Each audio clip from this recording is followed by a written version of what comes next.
예수님을 영접한 사람이라는 제목으로 하나님 말씀을 전하겠습니다. 우리 다 같이 성경 누가복음 19장 1절에 있는 말씀을 우리 다 같이 펴시고 우리 같이 성경을 보시면서 하나님의 말씀을 은혜를 받겠습니다. 성경 누가복음 19장 1절에 있는 말씀입니다.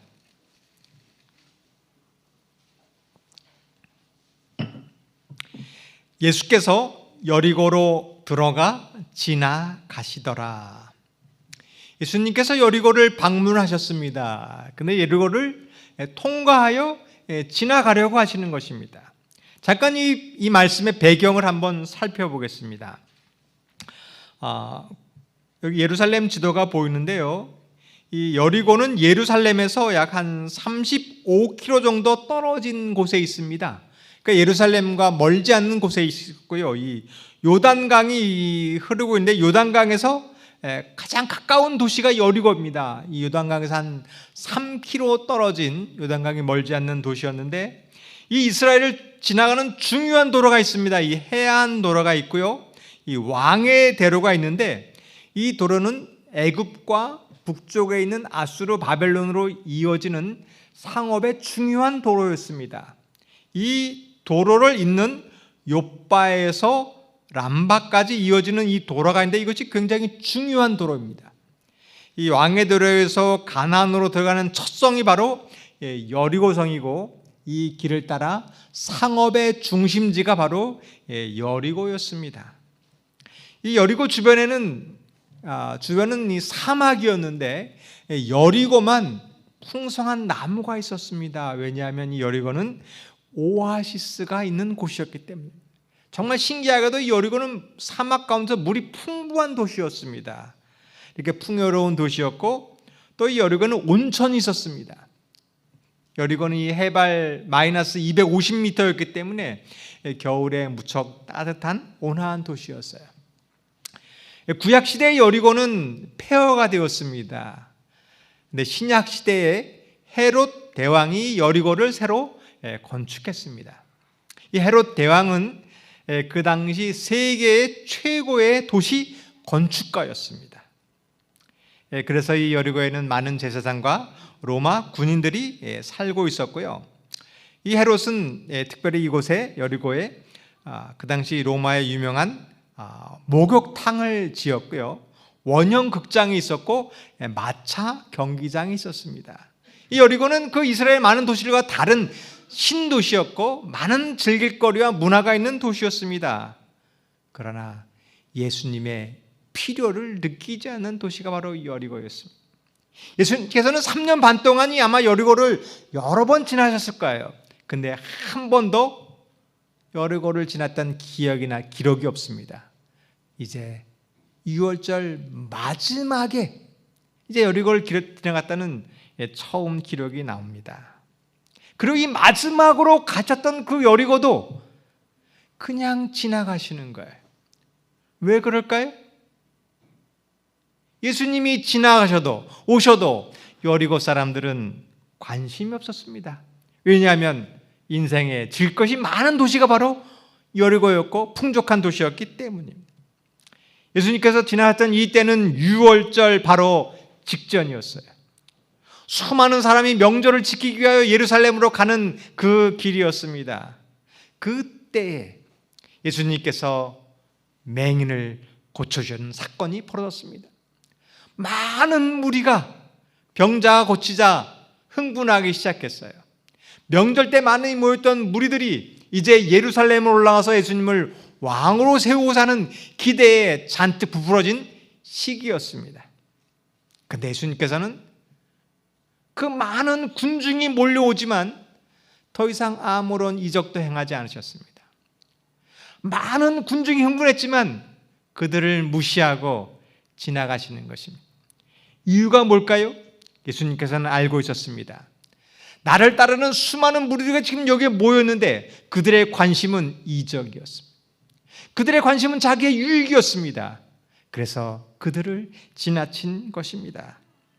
성도 여러분, 오늘 이런 사람들은 예수님이 지나가는 사람인 것입니다. 오늘날도 마찬가지입니다. 이 시대는 여리고와 같은 시대예요. 수많은 화려한 건물과 풍족한 살기 좋은 삶을 사는 곳이 지금입니다. 그런데 이런 사람들은 예수님이 오셔도 관심이 없는 것이. 오늘날 교회는 여리고와 같은 교회입니다.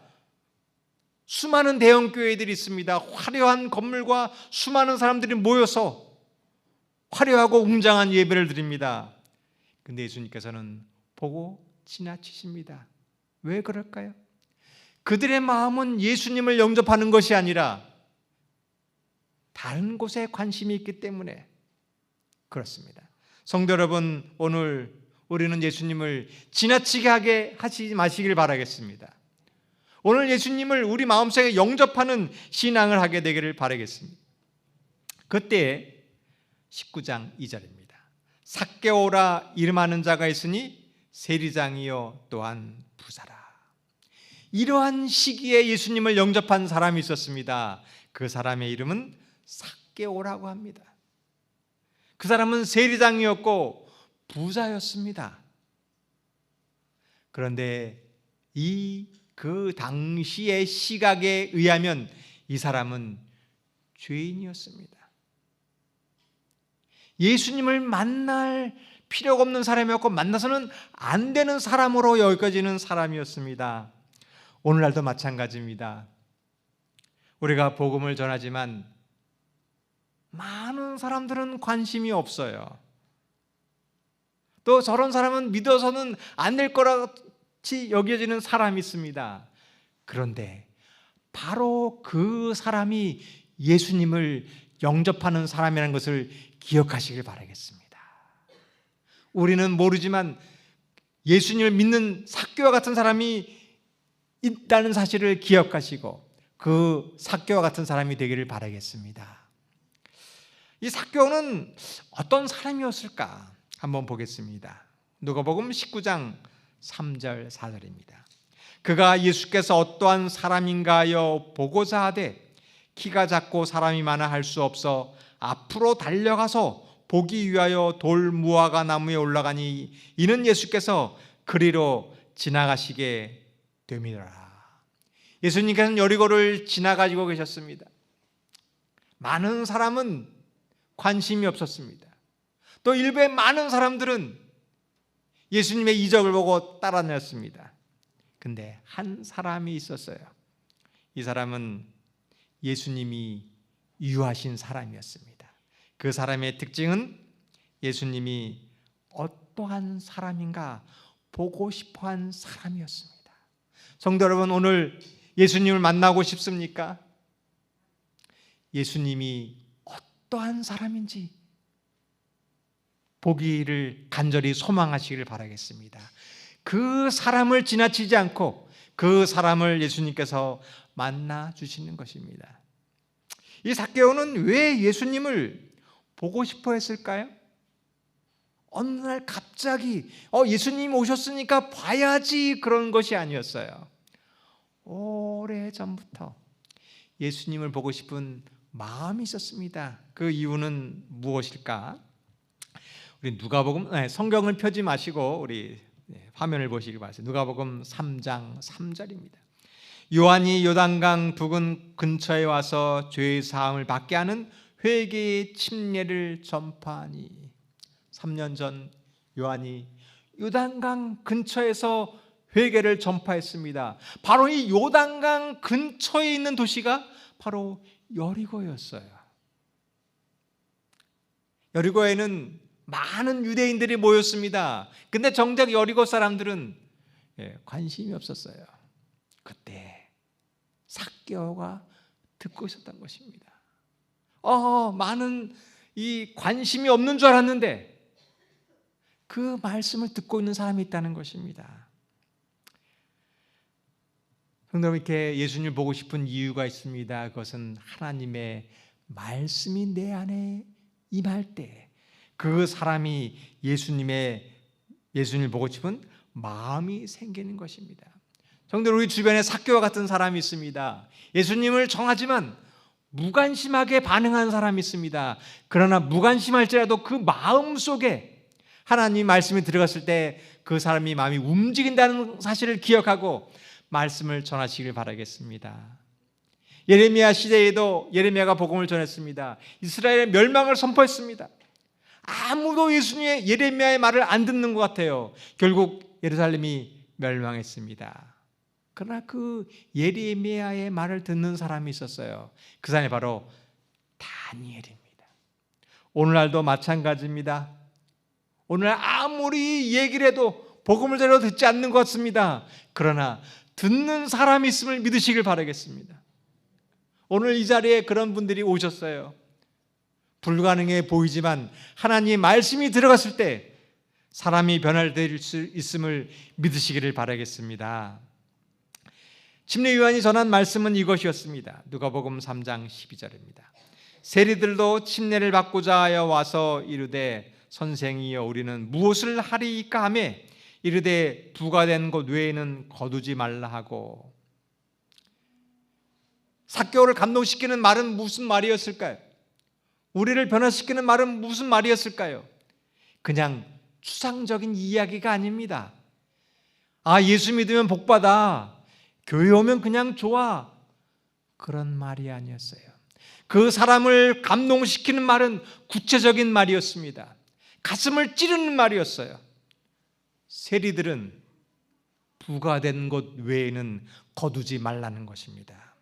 성도 여러분, 이것이 하나님의 말씀입니다. 우리를 예수께로 인도하는 말은 우리의 가슴을 찌르는 말입니다.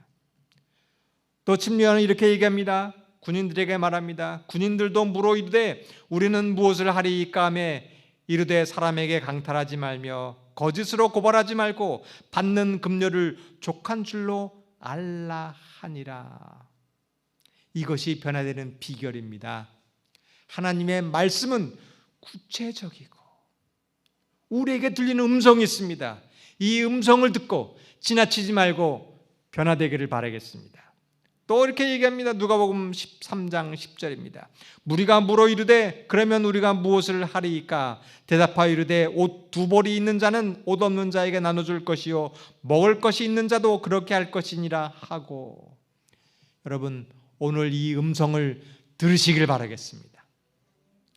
이 말은 저 구약시대의 신약시대의 삭개오에게 한 이야기가 아니라 오늘 나에게 한 하나님의 음성으로 들으시기를 바라겠습니다. 그 사람이 예수님을 만나는 것입니다. 오늘 성령의 음성을 깨닫고 내 잘못을 깨닫고 깨우치게 되길 바라겠습니다. 그 사람이 지나치지 않고 예수님을 만나게 되는 것입니다. 또 침례 요한은 이렇게 얘기합니다. 누가복음 3장 16절. 요한이 모든 사람에게 대답하여 이르되 나는 물론 너에게 침례를 베풀거니와 나보다 능력이 많으신 이가 오시나니 나는 그의 신발끈을 풀기도 감당하지 못하겠노라. 그는 성령과 불로 너에게 침례를 베푸실 것이요. 이것이 요한이 전한 기별입니다. 하나님의 말씀은 무엇일까요? 성경 지식을 이야기하는 것이 아닙니다. 구약의 사건을 소개하는 것이 아닙니다. 하나님의 말씀은 예수 그리스도를 소개하는 것입니다. 성도 여러분, 오늘 예배를 드리기 위해 왔습니다. 목적은 예수 그리스도를 소개하는 것입니다. 오늘 우리가 깨달아야 될 것이 있습니다. 바로 예수님을 보시기를 바라겠습니다. 그리고 예수님을 영접하시기를 바라겠습니다. 이것이 성경 말씀의 주제인 것입니다. 그런데 요한은 이 이야기를 듣는데 잘 모르겠어요. 요한의 말은 감동이었는데 그 뒤에 오시는 분이 누구인지는 아직 모르는 것이에요. 성령의 침례라는 것도 아직도 모르는 것입니다. 그런데 예수님의 영접하는 비결이 있습니다. 내 당장 지금은 이해를 못하지만 끊임없이 말씀을 보는 것입니다. 오늘 교회에 처음 오신 분이 있습니다. 성령의 침례가 무엇인지, 예수 그리스도가 누구인지, 성경 말씀이 무엇인지 잘 모르겠어요. 그런데 영접하는 비결이 있습니다. 멈추지 마시고 교회를 오시길 바라겠습니다.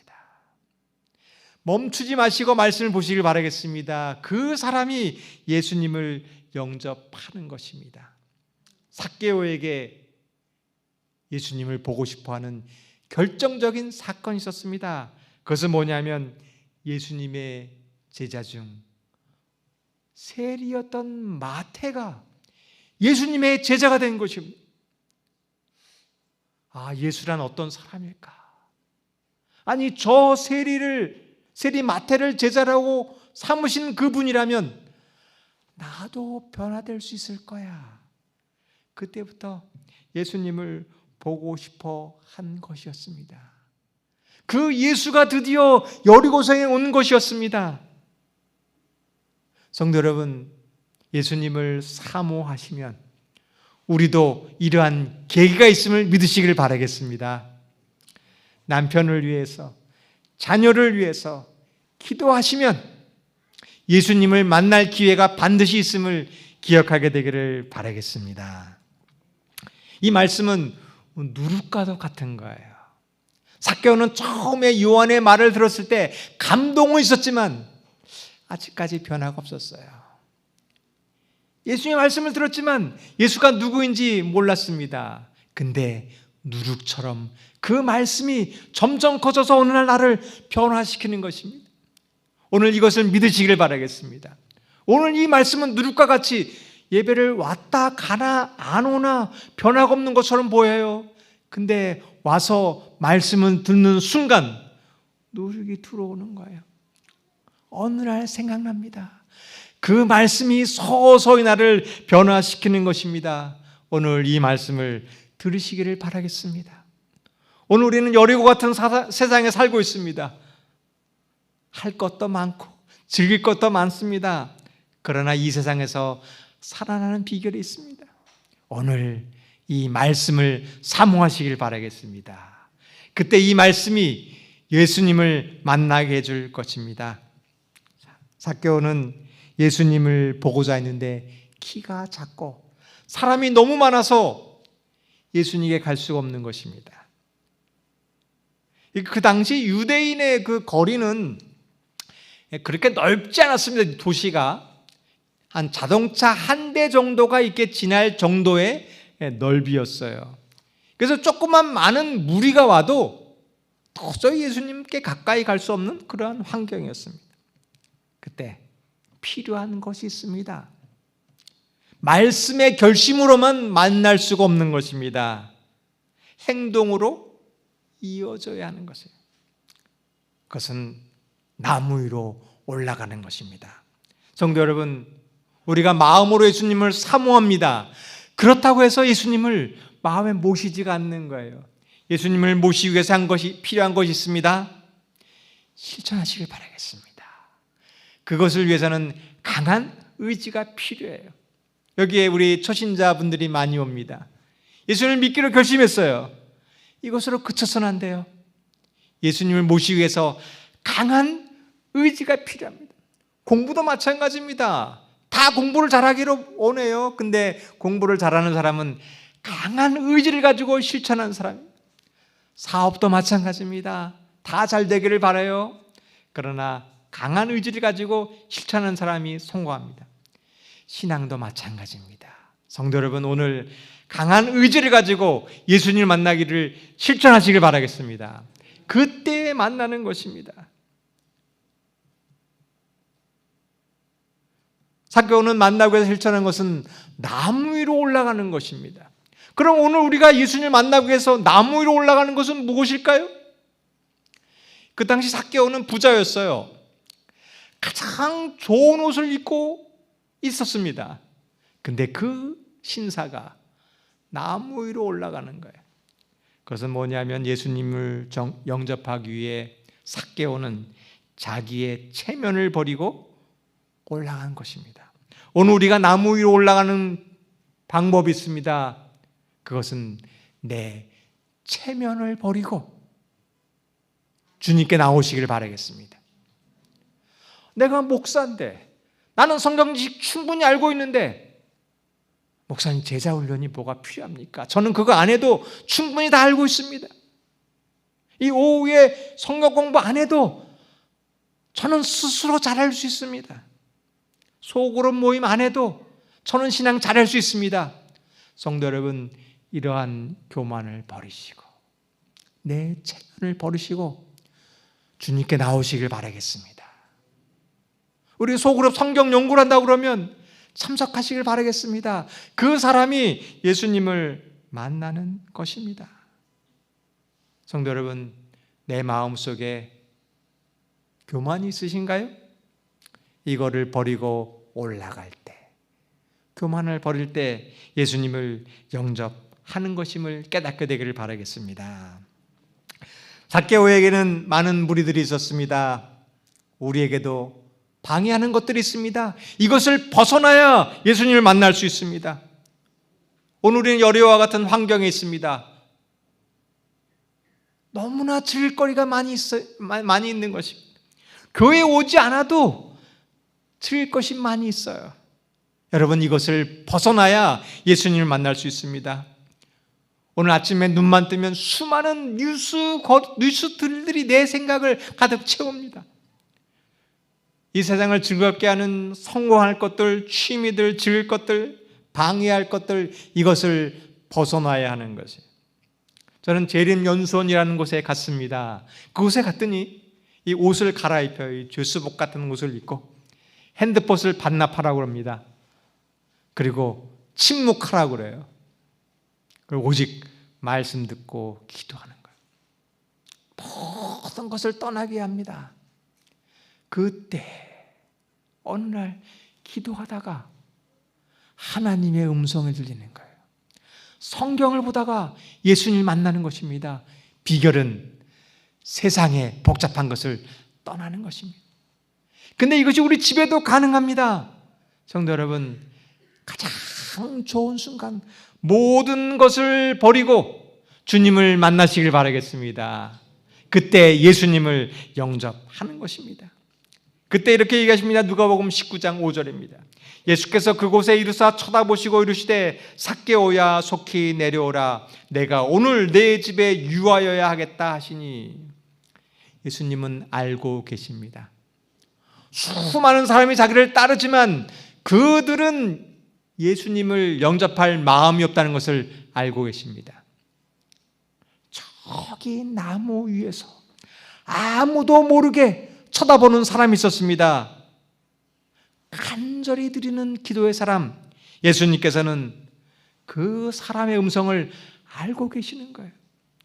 그리고 그곳에 이르러서 쳐다보시고 말씀하십니다. 우리가 지금 아무도 모르게 말 못할 고민을 가지고 이 자리에 왔을 때 예수님께서 임하십니다. 우리가 이 마음을 가지고 주님께 간절히 기도드리기를 바라겠습니다. 그리고 얘기합니다. 삭개오야 속히 내려오라. 내가 오늘 내 집에 유하여야 하겠다. 왜 예수님께서는 여리고를 지나셨는데 삭개오의 집에는 머무셨을까요? 그 집에 가서 좀 식사하려고 했을까요? 피곤한 길에 쉬려고 가셨을까요? 아닙니다. 삭개오의 집에 간 이유는 말씀을 전하기 위해서였습니다. 삭개오의 집에 들어간 이유는 삭개오가 말씀을 들을 준비가 되었기 때문입니다. 성도 여러분, 삭개오 같은 사람이 되기를 바라겠습니다. 오늘 이 자리를 왔을 때 내가 말씀을 간절히 사모하는 사람은 예수님이 그 사람 마음속에 유할 줄 믿습니다. 오늘 여리고가 아니라 그냥 왔다가 지나가는 사람이 아니라 삭개오처럼 예수님을 간절히 사모하게 되기를 바라겠습니다. 누가복음 16장 9절입니다. 급히 내려와 즐거워하며 영접하거늘. 예수님을 영접한 사람의 특징이 있습니다. 그 사람은 급히 내려오는 거예요. 방금 여리고에서 맹인이 있었습니다. 맹인 예수님께서 부르셨어요. 이리로 오라. 그때 그 맹인이 급히 달려갔어요. 삭개오도 내려오라고 했을 때 급히 달려갔습니다. 이것이 예수님을 영접한 사람의 특징입니다. 오늘 하나님 말씀을 들으셨습니까? 미루지 마시길 바라겠습니다. 목사님, 제가 코로나 때문에 너무 힘들어서 이 코로나만 지나면 열심히 해야지. 내가 이 일만 끝나면, 대학만 졸업하면, 취직만 하면, 내 문제만 해결되면 미루지 마시길 바라겠습니다. 오늘 주님께로 나오시길 바라겠습니다. 여리고의 모든 것들을 벗어버리고 주님께 나왔을 때 그 사람이 주님을 만나는 것입니다. 여리고는, 삭개오는 즐거워하며 주님께 영접했습니다. 오늘 왜 우리는 교회를 왔는데 기쁘지 않을까요? 그 이유가 있습니다. 여리고처럼 살기 때문에 그래요. 세상에서 할 일이 많이 있어요. 바쁘게 살아갑니다. 오늘이 토요일이네? 교회 가는 날이네? 그리고 교회 오는 거예요. 그런 사람은 교회 와도 기쁘지가 않은 거예요. 왜냐하면 여리고처럼 사는 세상은, 이 세상에서 할 것이 너무나 많아요. 성공할 거, 돈 벌 거, 세상에서 즐길 거, 풍족한 것이 너무나 많이 있습니다. 그러니까 교회 와도 그렇게 감사한 것이 없는 거예요. 근데 삭개오 같은 사람이 있습니다. 간절히 주님을 사모하는 거예요. 예수님을 보고 싶어서 기다리는 것입니다. 예수님 만날까 노력하는 사람이에요. 그런 사람이 교회에 오면 기쁨이 있는 거예요. 이 성전을 간절히 사모하면 찬미만 불러도 눈물이 나는 거예요. 기도만 해도 감동이 있고, 말씀을 들으면 감동 있는 이유인 것입니다. 성도 여러분, 삭개오처럼 간절해 주시길 바라겠습니다. 그때에 그 사람이 교회에 오면 기쁨이 있게 되는 것입니다. 그리고 삭개오는 예수님을 영접하였습니다. 예수님을 지나친 사람이 있고 영접한 사람의 차이가 있습니다. 그 사람들은 예수님을 모시는 것이에요. 영접하다는 말이 휘포데코마입니다. 이 말의 뜻은 손님을 대접하다가 이 영접하다는 뜻입니다. 어느 날 아브라함이 집에 있는데 나그네가 지나가는 것이에요. 그때 아브라함은 우리 집에 오셔서 쉬었다 가십시오라고 그 나그네를 영접했습니다. 근데 그 나그네가 천사였어요. 그 천사가 아브라함을 축복해 주었습니다. 이게 예수님을 영접하는 사람의 모습입니다. 이 삭개오가 예수님을 영접하기 800년 전에 바로 그 여리고에서 한 여인이 있었습니다. 그 여인은 라합이라는 여인이었습니다.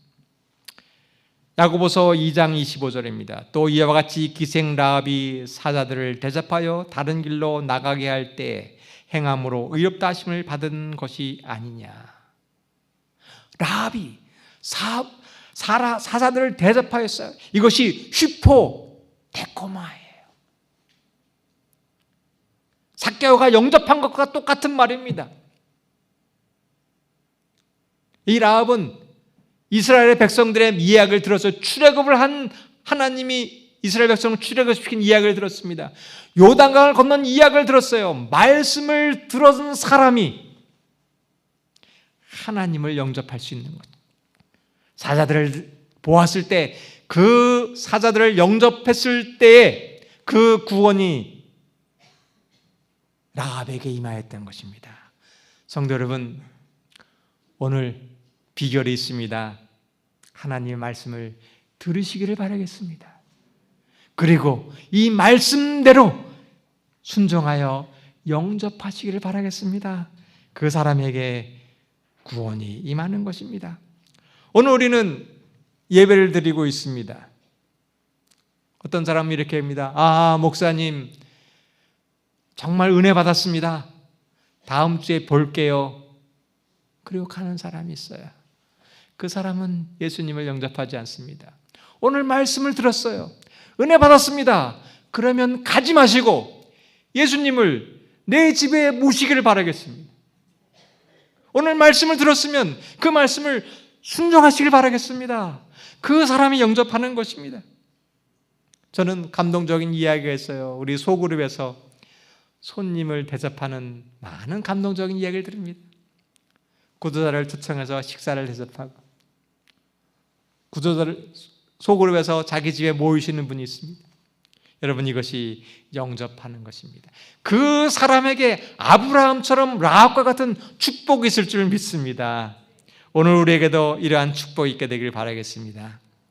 그런데 누가복음 17장 9절입니다. 뭇사람이 보고 수군거려 이르되 저가 죄인의 집에 유하러 들어갔다 하더라. 예수님께서 삭개오의 집에 들어가자 사람들이 수군거리는 거예요. 근데 문제는 그 소리가 이 삭개오의 귀에도 들려간다는 것입니다. 오늘 누군가 하나님께 열심히 일을 하고 교회를 하는데 저 죄인 같은 사람이 교회에 왔네, 그런 소리를 들으면 여러분 어떻게 반응하시겠습니까? 저 같으면 가만히 참지 못합니다. 누구야? 며칠 전에 누군가가 이 교회에 주차된 것을 보고 민원을 제기했습니다. 그래서 시에서 점검하러 왔습니다. 제가 이 이야기를 듣고 얼마나 화가 났는지 말이에요. 누가 이게 고발을 해가지고 제가 아마 시 담당관 와서 제가 한마디 할 뻔했는데 다행히 부목사님을 만나갖고 부목사님이 잘 얘기해갖고 돌려보냈답니다. 만약에 제가 만났으면 그냥 가만히 하실 텐데, 근데 삭개오는 이 얘기를 듣고 변했어요. 제가 이 말씀을 듣고 회개했습니다.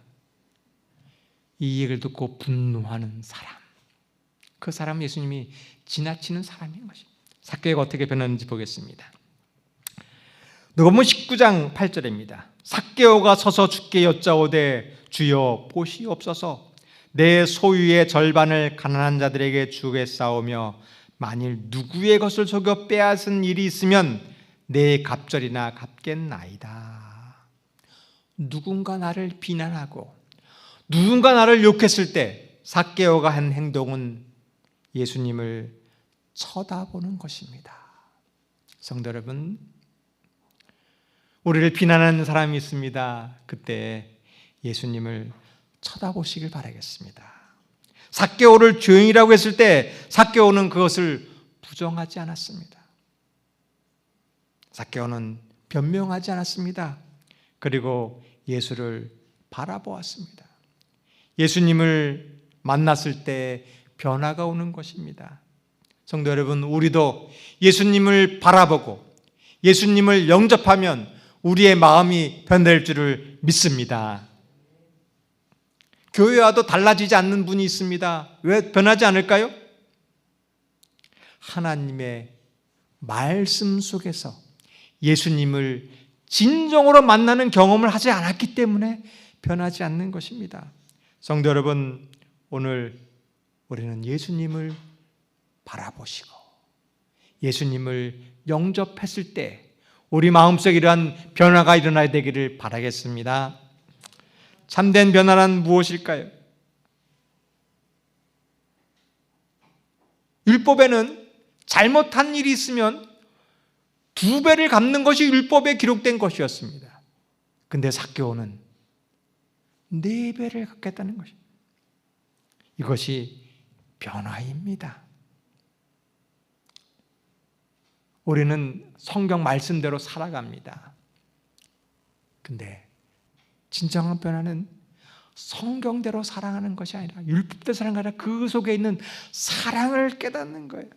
성도 여러분, 오늘 성경 말씀을 율법으로 보지 마시고 그 말씀 속에 있는 사랑으로 보시길 바라겠습니다. 이 사랑은 따지는 것이 아닙니다. 우리는 전도하기 위해서 선행하는 것이 아닙니다. 내가 이 김치 갖다 주고 선물 주고 교회 나오는 것이 아니라 무조건 사랑하시길 바라겠습니다. 따지는 것이 아니라 네가 먼저 사과해야 내가 용서해 주겠다, 따지는 것이 아닙니다. 어떤 사람은 잘못했다라고 화내는 사람이 있어요. 내가 잘못했다고 이야기했잖아, 그리고 화내는 사람. 이것은 회개가 아니에요. 회개는 10번이고 20번이고 잘못했습니다 라고 고백하는 것이, 이게 변화인 것이에요.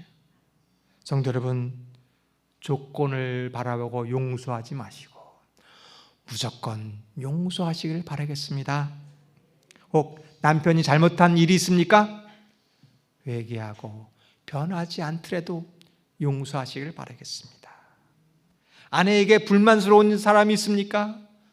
잘못을 고쳤다고 하지 마시고 먼저 사랑하고 용서하시길 바라겠습니다. 이것이 예수님을 만난 그리스도인의 모습인 것입니다. 이 일을 위해서 할 수 있는 첫 번째 단계가 있습니다. 삭개오는 내가 주님 내 재산을 절반을 팔아서 가난한 자들에게 주고 잘못한 일이 있으면 4배나 갚겠습니다라고 선포하는 것이 중요해요. 여러분, 예수님을 우리가 만났습니다. 변화되었어요. 이제 해야 될 일이 있습니다. 이것을 선포하시기를 바라겠습니다. 제가 예전에 그 삼육병원에 보니 5일 금연학교라는 곳이 있습니다. 거기서 이제 금연 강사 교육을 받았는데 거기서 배웠던 것이 금연을 시키기 위해서 첫 번째 할 것은 이 사람에게 나는 이제 금연을 하기로 결심했습니다라고 이야기하라고 이야기하는 것이에요. 여러분, 우리가 설교를 들었습니다. 은혜 받았습니다. 해야 될 것은 고백하시길 바라겠습니다. 내가 예수님을 믿기로 했습니다. 내가 변하기로 했습니다. 이렇게 고백하기를 바라겠습니다. 이것이 소그룹이에요. 이제 이거 마치고 교과 공부를 하잖아요. 지식을 가르치려고 하지 마시고 고백하시길 바라겠습니다. 내가 이 말씀에 의해서 나는 이렇게 은혜 받았습니다. 나는 이렇게 결심했습니다. 이 고백하는 것이 중요해요.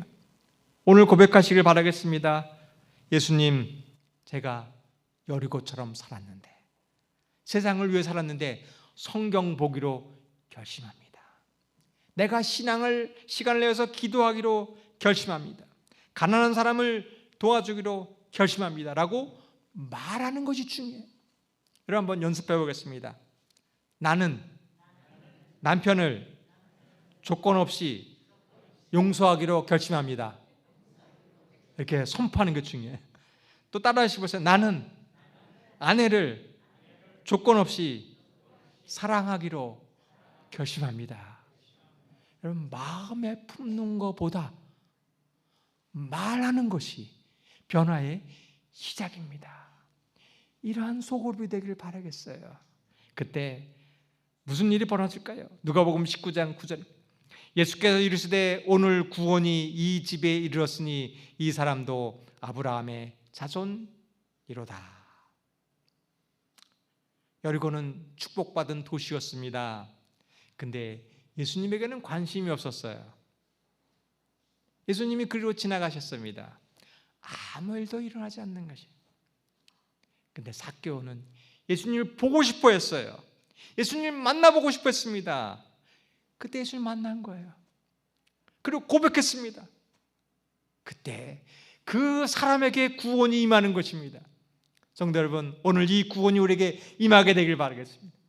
우리가 고백했을 때 우리에게 구원이 임하는 것입니다. 수많은 사람이 병 고침을 받았습니다. 병을 고치고 기뻐하여 예수님을 잊어버린 사람이 있어요. 그 사람은 예수님을 지나가는 사람입니다. 돌아온 사람이 있었어요. 그 사람에게는 구원이 임하는 것입니다. 성도 여러분, 오늘 삭개오처럼 예수님을 영접하여 우리에게 구원이 임하게 되기를 바라겠습니다. 근데 이 구원은 이 집에 구원이 임하는 거예요. 삭개오가 구원을 받았는데 구원은 그 집에 임했어요. 오늘 남편이 하나님께 은혜를 받으면 아내도 축복을 받는 것입니다. 아내가 예수님을 믿음으로 그 남편도 구원을 받게 되는 것입니다. 이것이 교회입니다. 우리 소그룹에 삭개오 같은 사람이 한 명 있으면 그 소그룹에 구원이 임하는 것입니다. 성도 여러분, 오늘 마석교회 삭개오 같은 성도님이 되기를 바라겠습니다. 그 성도님에 의해서 마석교회가 살아나는 것입니다. 예수님께서는 이 사람도 아브라함의 자손이라고 말합니다. 이스라엘에게는 족보가 있습니다. 이 이스라엘은 족보가 굉장히 중요한 책이었어요. 성경은 족보의 책이라고 할 정도로 족보가 많이 나오고 족보가 중요합니다. 근데 성경에 족보의 특징이 있는데 족보에는 여자의 이름이 없다는 것입니다. 그리고 또 한 가지 특징이 있습니다. 족보에는 세리의 이름이 없어요. 왜냐하면 세리는 족보에서 삭제되는 거예요. 이 삭교회가 얼마나 서글펐을까요? 자기는 이제 회당에도 가지 못하는 거예요. 손가락질 받는 것입니다. 족보에도 삭제되었어요. 그런데 예수를 만났는데 너도 아브라함의 자손이다. 너의 이름도 하늘에 기록된다는 얘기를 들었을 때 얼마나 감동스러웠을까요? 여러분, 이분이 바로 예수님입니다.